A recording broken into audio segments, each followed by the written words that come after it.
Welcome to the Fast Break. I am Casey Johnson. Here are the 4 storylines I'm going to be paying most attention to this week and monitoring. The first is the imminent return of two-way guard Ayo Dosunmu. He will miss his 10th straight game with that calf strain on Tuesday night when the Bulls play the New Orleans Pelicans. However, he worked with the player development coaches in full court scrimmaging for the second time following Monday's practice, and Billy Donovan said his window of availability opens on Wednesday when the Bulls play the Atlanta Hawks. Now, what will the Bulls get back when Ayo Dosunmu returns? Obviously, I mentioned the two-way ability. He remains, to me, one of their best two-way players in his ability to impact the game at both ends. Number 2, he is the best on the team at getting downhill and pushing pace. This is crucial to the way the Bulls want to play offensively this year. He is elite at it. Just watch when he grabs the ball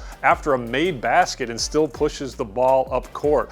Also, you've seen the trust Coach Billy Donovan and his staff have in Ayo Dosunmu in the fact that he is closing games over large offseason acquisition Josh Giddey. That's the trust Ayo Dosunmu has from this coaching staff. And look, every time you count Ayo out, he just comes at you with more. Look at that. This year, you wonder what his role would be. He's shooting 49% after that slow start. He's averaging a career-high 30.8 minutes. So every time you count this guy out, he just comes back at you with more relentlessness, and that's what the Bulls will get when he returns to the lineup. Number 2, the Bulls are enjoying a season-long 5-game homestand. They have started 1-1 on it, and the Bulls actually finally are starting to play better at home. They started out 4-11 at the United Center, and what happened? A couple things happened.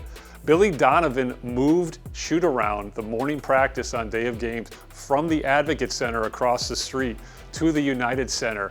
And players were totally on board with this. Here, it makes a lot of sense. I mean, these guys go to arenas to have shoot-arounds on the road to shoot at the same rims with the same depth perception that they will that night at the arena.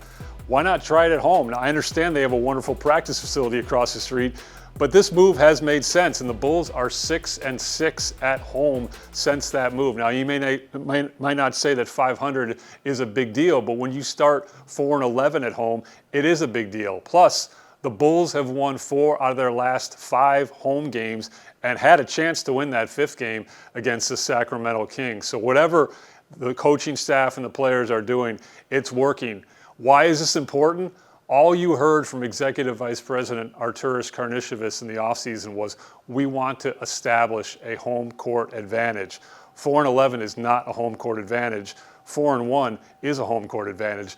Can the Bulls keep cooking in this 5-game homestand? We will see. Story 3 that I'm paying attention to this week: LaMelo Ball versus Lonzo Ball. All right, Friday night at the United Center, Charlotte Hornets coming to town. Let's hope there's not an injury between now and then, because that's all that has defined these brothers' tenure in the NBA, unfortunately. Listen to this. LaMelo Ball is in season 5. Lonzo Ball is in season 8. They have only shared an NBA court together 3 times. Man, that is just a travesty, because those two not only love to play the game of basketball, they love playing against each other. They actually even love more playing with each other. And Lonzo Ball told me recently, at one point in his NBA career, he'd like to be on the same NBA roster as his brother LaMelo. Now, in these 3 head-to-head matchups, only one has come when Lonzo Ball has been a member of the Chicago Bulls. The Bulls won that game, and Lonzo is actually 2-1 against his younger brother, LaMelo. But LaMelo Ball has better stats individually. In his 3 head-to-head matchups against his brother, he's averaged 17.3 points, 9 assists, and 7 rebounds. This does not surprise Lonzo, who has said his brother is the full package in an NBA court. You want proof? Just look at that highlight recently where he threw a pass off the backboard to himself and then dished down low to a big man who drew a foul and went to the line for 2 free throws. I asked Lonzo, had he ever tried this move in an NBA game? He said, no, I don't have that in my bag, but I'm not surprised my brother did. And so look, these guys love playing against each other. They love sharing an NBA court together, and you will see that storyline Friday night at the United Center.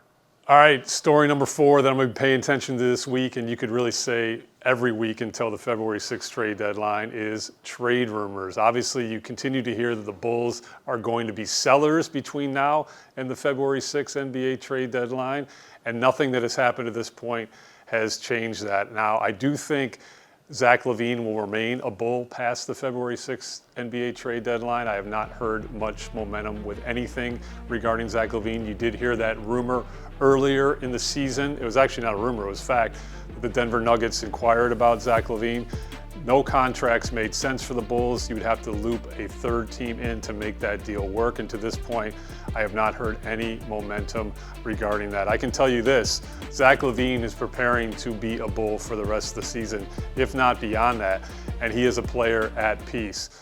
Nikola Vucevic, that's a different story. You continue to hear the Golden State Warriors linked to Nikola Vucevic. And from my seat, that is a perfect fit. Can you imagine him setting screens for players like Steph Curry and others? I mean, he is an elite screen setter, a very cerebral player that would fit into that read and react offensive system that Steve Kerr employs in Golden State.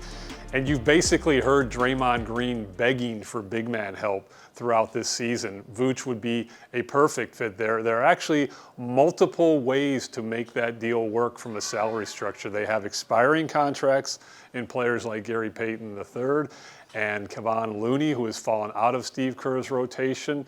Their draft capital is decent. It's not perfect, but it's decent.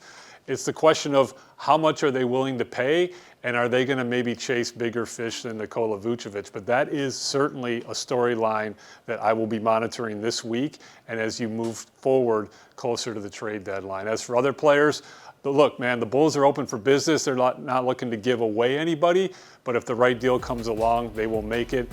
They are tired of being stuck in the middle, and that's exactly where they are right now.